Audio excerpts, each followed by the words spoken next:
শ্রেণীকক্ষে অনৈতিক কাজে জড়ানোর অভিযোগে শিক্ষককে ঘাড় ধাক্কা দিয়ে বের করল জনতা। ক্লাস শেষে বিদ্যালয়ের দ্বিতীয় তলায় এক ছাত্রীকে নিয়ে দীর্ঘ ৩৭ মিনিট অবস্থান করেন শিক্ষক শফিকুর রহমান।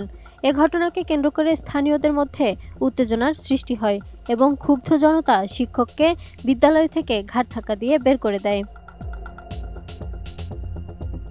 সাতক্ষীরা সদর উপজেলার বল্লী মুজিবুর রহমান মাধ্যমিক বিদ্যালয়ের সহকারী শিক্ষক শফিকুর রহমানের বিরুদ্ধে শ্রেণীকক্ষে অনৈতিক কর্মকাণ্ডে জড়ানোর অভিযোগ উঠেছে। স্থানীয় সূত্রে জানা যায়, শনিবার সকাল ৯:৩০টার দিকে স্থানীয় ইউপি সদস্য রবিউল ইসলাম সহ এলাকাবাসী বিদ্যালয়ে উপস্থিত হয়ে প্রধান শিক্ষকের কাছে অভিযোগ করেন।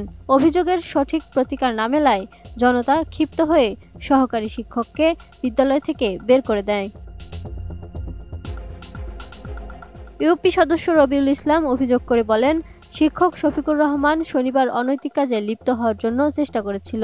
এই শিক্ষকের বিরুদ্ধে এমন ঘটনার আরেকটি তদন্ত চলমান, অথচ আবারও একই ঘটনায় ধরা পড়েছে সে।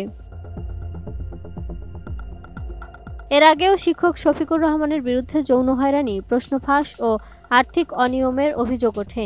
এ নিয়ে গত ২৬ মে শিক্ষার্থী ও স্থানীয়রা মানববন্ধন ও বিক্ষোভ কর্মসূচি পালন করলেও তদন্তের পরও কোনো কার্যকর ব্যবস্থা নেওয়া হয়নি বলে দাবি স্থানীয়দের। সব মশার বিরুদ্ধে সুরক্ষা দিতে এলো বসুন্ধরা এক্সট্রিম অ্যারোসল, মশার বিরুদ্ধে এক্সট্রিম সুরক্ষা। যদিও শিক্ষক শফিকুর রহমান অভিযোগ অস্বীকার করে বলেন, তার বিরুদ্ধে যে অভিযোগ আনা হয়েছে তা সম্পূর্ণ মিথ্যা, তাকে ষড়যন্ত্র করে ফাঁসানো হচ্ছে।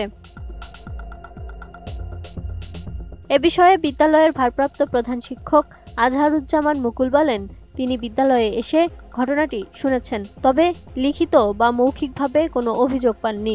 শিক্ষকের বিরুদ্ধে অভিযোগ প্রমাণিত হলে তাকে অবশ্যই শোকজ করে ব্যবস্থা নেওয়া হবে বলে জানান তিনি।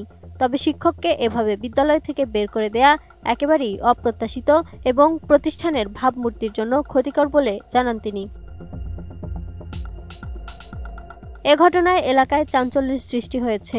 স্থানীয়রা দ্রুত তদন্ত করে অভিযুক্ত শিক্ষকের বিরুদ্ধে দৃষ্টান্তমূলক ব্যবস্থা নেয়ার দাবি জানিয়েছেন। Desk report, 18 news.